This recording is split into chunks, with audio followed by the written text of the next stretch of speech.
योगी राम सूरत कुमार, योगी राम सूरत कुमार, योगी राम सूरत कुमार, जय गुरु राया। योगी राम सूरत कुमार, योगी राम सूरत कुमार, योगी राम सूरत कुमार, जय गुरु राया। योगी राम सूरत कुमार, योगी राम सूरत कुमार, योगी राम सूरत कुमार, जय गुरु राया। योगी राम सूरत कुमार, योगी राम सूरत कुमार, योगी राम सूरत कुमार, जय गुरु राया। பரம்பொருள் யோகிராம் சரத்குமார் மகாராஜ் கி வெற்றி வெற்றி, ஜெயம் ஜெயம், ஜெயம் ஜெயம். வெற்றி வெற்றி. அன்பார்ந்த புண்ணியாத்மாக்களே, பகவானுடைய அருள் குழந்தை குமாரவேல் அவர்கள் காணிமடம் மந்திராலயத்துக்கு 37 வருடத்துக்கு முன்னே அங்கே அகண்டராமன் நடக்கும்போது அங்கேயே தங்கியிருந்து அந்த 3 நாளும் இருப்பார். அதுக்கு பிறகு கோயில் கட்டுமான பணிகள் எல்லாம் அது ஆரம்பிக்கும் போதே அடியனுடைய பங்களிப்பு இங்கே வந்து நாங்கள் கலந்துக்கிடுவோம். மிக சிரமத்திலையும் அவருடைய தீவிரமான பக்தியின் காரணமாக இது எழுப்பப்பட்டது. பகவானுடைய பரிபூர்ணமான அருள் கடாட்சத்தை இந்த கோயில் பெற்றிருக்கிறது. அதுக்கு மூல காரணம் குமாரவேல் அவர்கள் தான். அதுமாதிரி பகவான் கேட்கும்போது சேலம் போனியா முன்னாடி இருக்கும்போது சேலம்னு சொல்லுவார். இப்போ எதுக்குன்னா அவருக்கு கோயில் வரப்போகுதுப்பா, குமாரவேல்னு ஒருத்தனை நியமிச்சிருக்கேன், சாமி இருக்க காலத்திலே சொல்லிட்டார். அதனால் everything is preplanned by Yogiram Suratkumar. My father alone exist, nobody எல்ஸ்ன்னு உலகத்தில் யாரும் சொல்லலை. தந்தை ஒருவரே நிரந்தரமானவர், மற்றவங்கள்லாம் அழியக்கூடியது.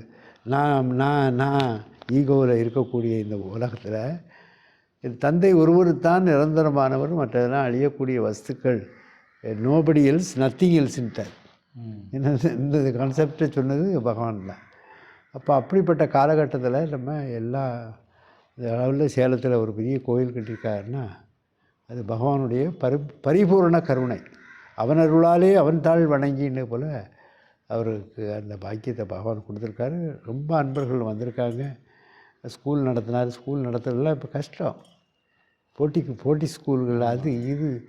ஆமாம், நாங்களே ஸ்கூல் வைக்கணும்னு சொல்லி ஒரு 5 ஏக்கர் நிலம் வாங்கி போட்டோம். ஆனால் பகவான் நோன்ட்டார், வேண்டாண்டி. எல்லாம் கமர்ஷியல் ஆகிட்டு, பிஸ்னஸ் ஆகிட்டு. அப்போ அந்த மக்கள் அங்கே தான் ஆசையை காட்டி மோசம் பண்ணுற இடத்துக்கு தான் ஓடுவாங்க. அதனால் அவருடைய தினசரி வழிபாடுகள் அவரே இருந்து பண்ணுறாரு. அது பெரிய பகவானுடைய பரம கருணை என்று கூறி முன்னால் உள்ள தொடர்பை பற்றி குமாரவேல் அவர்கள் பேர். யோகிராம் சரத்குமார், யோகிராம் சரத்குமார், யோகிராம் சரத்குமார், ஜெயகுருராயா. பகவான் யோகிராம் சரத்குமார் ஐயனின் பெருங்கருணையினால் பகவானோடு தொடர்பு ஏற்படுத்தி கொண்டது பகவானே என்னை ஆட்கொண்டது. ஏன்னா நான் கிட்டத்தட்ட ஒரு 40 ஆண்டுகளுக்கு முன்னால் பகவானை யாருன்னு தெரியாது, பார்த்ததும் இல்லை, கேள்விப்பட்டதும் இல்லை.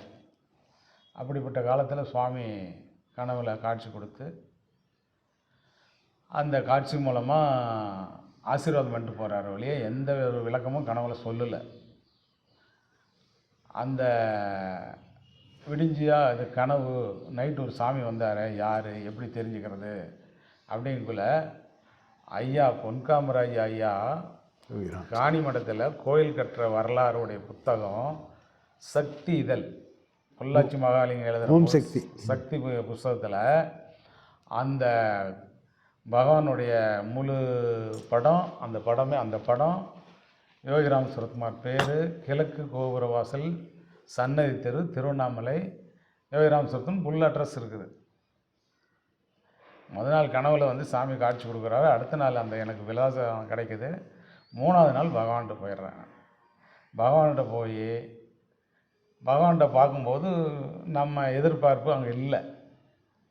அவர் சாமின்னா அப்படி இருப்பார், இப்படி இருப்பார். அங்கே போனால் சாமி பேரவே நாமாவை சொல்கிறாங்க.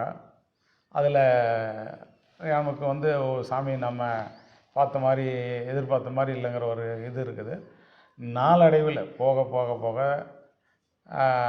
அவருடைய மகிமைகள் என்ன, அவர் யார், உலகத்துக்கு என்ன செய்ய வந்தாருங்கிறத வேறு சுவாமி முரளிதர சுவாமி மூலமாக அவராக நான் கேட்கல, அவராகவே சொல்லி எனக்கு அதை தெரியப்படுத்தினார். அன்று முதல் இன்று வரை பகவானுடைய பெரும் கருணையினாலும் பெரும் ஆசீர்வாதத்தினாலையும் அந்த குரு எனக்கு கிடைக்க முடியாத ஒரு பேர் பூமியில் என்னன்னா பகவான் யோகிராம் சுரத்குமாரை குரு அடைஞ்சது தான். அவர் ஒரு நாள் என்னை கனவுல கேட்குறாரு. சுவாமி எல்லா விஷயங்களையும் என்கிட்ட கனவுல தான் பகிர்ந்துக்குவார்.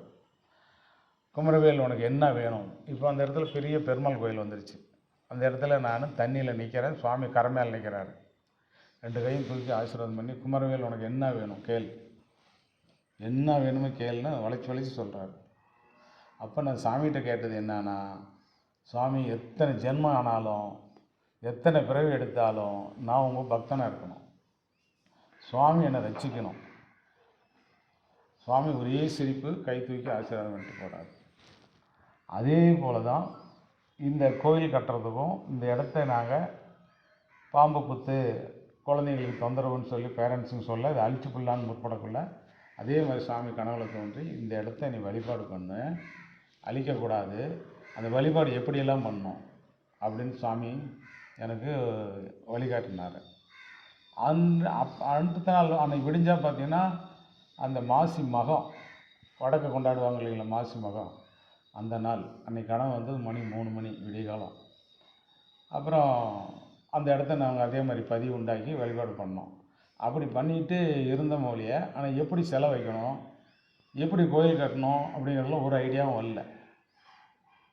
அப்போ சுவாமியே அந்த புத்து மேலே இப்போ எப்படி உட்காந்துட்ருக்காரு அதே மாதிரி கால் மேலே கால் போட்டு உட்காந்துட்டு பக்கத்தில் நிறுத்தி வச்சுக்குவார். இது எனக்கு புரியல. ஒரு முறைக்கு 2 முறை அது மாதிரி சாமி பண்ணுறாரு. அப்புறம் தான் இந்த மாதிரி விரும்புகிறாரு அப்படின்னு சொல்லி நாங்கள் அது மாதிரி சிலையை ஏற்பாடு பண்ணி கோயிலை கட்டினோம். கோயில் கட்ட வச்சார், கட்டி கொடுத்தாரு. நாங்கள் என்ன எங்களால் ஒன்றும் ஆகிறதில்ல, அனைத்தும் அவரே தான்.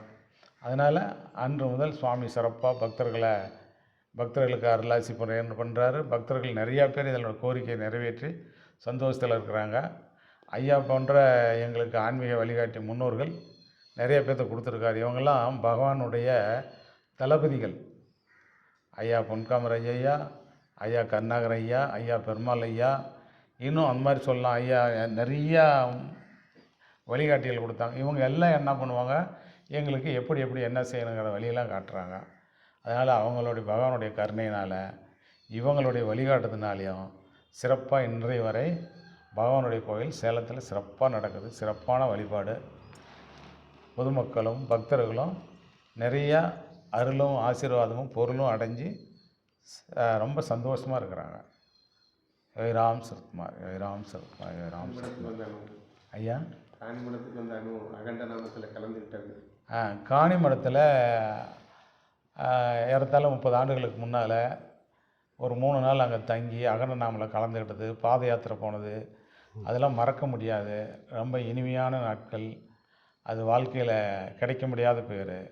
அதனால் அந்த நினைவுகளை மறுபடியும் நினைவு கொண்டு வரும்போது ரொம்ப ஆனந்தமாக இருக்குது. ஏன்னா காணிமடத்தினுடைய சிறப்பு அப்படி. அதுக்கு பின்னால் 2 முறை போய் நான் பகவானுக்கு பாத பூஜை பண்ணி அங்கேயே தங்கி குடும்பத்தோடு அங்கேயே 2 நாள் இருந்திருக்கிறோம். அப்புறம் தனியாக ஒரு தடவை ட்ரெயினில் நான் போயிட்டு வந்தேன். இந்த மாதிரி காணிமடத்தினுடைய தொடர்பு கிடச்சிது. காணிமடத்து ஐயா பொன்காமராஜ் ஐயாவனுடைய வழிகாட்டுதல் எங்களுக்கு அப்பப்போ வேணுங்கிறப்ப கேட்போம். அவர் சிறப்பான வழிகாட்டுதல் பண்ணுவார். அதனால் காணிமடம் எங்களுக்கு ஒரு சிறந்த வழிகாட்டு தலம். காணிமடத்தினுடைய சுவையான நினைவுகள் இது. அப்போ ஸ்கூல் வச்சுருக்கச்சுல நீங்கள் சிடியெல்லாம் உடனே அனுப்பி கொடுங்க உத்தரவு. ஸ்கூலில் ஐயா இந்த ஸ்கூல் அப்பப்போ வருஷம் ஒரு தரம் ஜெயந்தியில் ப்ரோக்ராம் பண்ணுவோம். ப்ரோக்ராமுக்கு எங்களுக்கு என்ன ப்ரோக்ராம் பண்ணுறது அப்படிங்கிறது ஒரு இதாக இருக்கும். அப்போ ஐயாவினுடைய பாடல்கள், ஐயாவினுடைய வரலாறுகளை நாடகமாக போட்டு அந்த பாடல்களை குழந்தைகளை பாட வச்சு டான்ஸ் ஆடி இந்த மாதிரி கிட்டத்தட்ட ஒரு 25 வருஷம் அப்படி பண்ணீங்க. கோலாகலமாக கொண்டாடணும். என்ன காரணமோ 2 வருஷமாக பள்ளிக்கூடத்தை நிறுத்திட்டார் பகவான். அது என்ன காரணம் அவருக்கு தான் தெரியும்.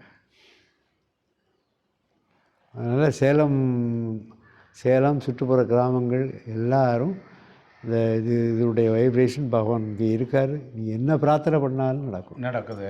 ஆமாம். எல்லாரும் ரொம்ப ஆர்வமாக அன்பாக வராங்க. இந்த மாதிரி ஒரு பக்தர்கள் இந்த மாதிரி அவங்க இருக்கிறாங்க இல்லைங்களா, அவங்களாம் எந்த நேரமும் எல்லா சேவையும் அவங்க பணத்தில் போட்டு, அவங்க காசு அவங்க பணம் செலவு பண்ணிவிட்டு, நேரம் செலவு பண்ணிட்டு, அவங்க வேலையும் பார்த்துக்கிட்டு இந்த வேலையும் எக்ஸ்ட்ரா செய்கிறாங்க. இவங்களுடைய ஒத்துழைப்பை பகவான் கொண்டாந்து சேர்த்தனது எனக்கு பெரும் உதவி. அவங்களாம் இல்லைன்னா எனக்கு சிறப்பாக நடத்தவே முடியாது.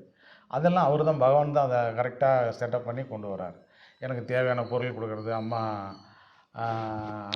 யசோதம்மா, இவங்களாம் இந்த வருஷம் ஆனால் என்னென்ன தேவையோ, சிவராத்திரிக்கு என்னென்ன தேவையோ அதெல்லாம் பண்ணி விழா நடத்த உறுதுணையாக இருக்கிறாங்க, கூடவே இருக்கிறாங்க.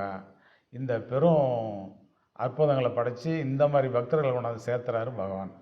இதனால் எங்களுக்கு இந்த பகவான் ஆசிரமம் நடத்துறதில், அவரை வழிபடுறதில், நாமா சொல்கிறதில், மாதத்தில் 4வது ஞாயிற்றுக்கிழமை அகண்ட நாமா சொல்லுவோம்.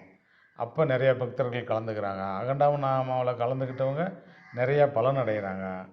அவங்களுக்கு சாப்பாடு போடுறவங்க நிறைய பக்தர்கள் அந்த அகண்ட நாமாவுக்கு நான் அவங்களுக்கு அந்த செலவை ஏற்று நான் சாப்பாடு போடுறேன் அப்படின்னு நிறைய பக்தர்கள் முன் வந்து இந்த அகண்ட நாமாவுக்கு பௌர்ணமிக்கு இந்த மாதிரி நாள்லாம் அன்னதானம் செய்கிறாங்க.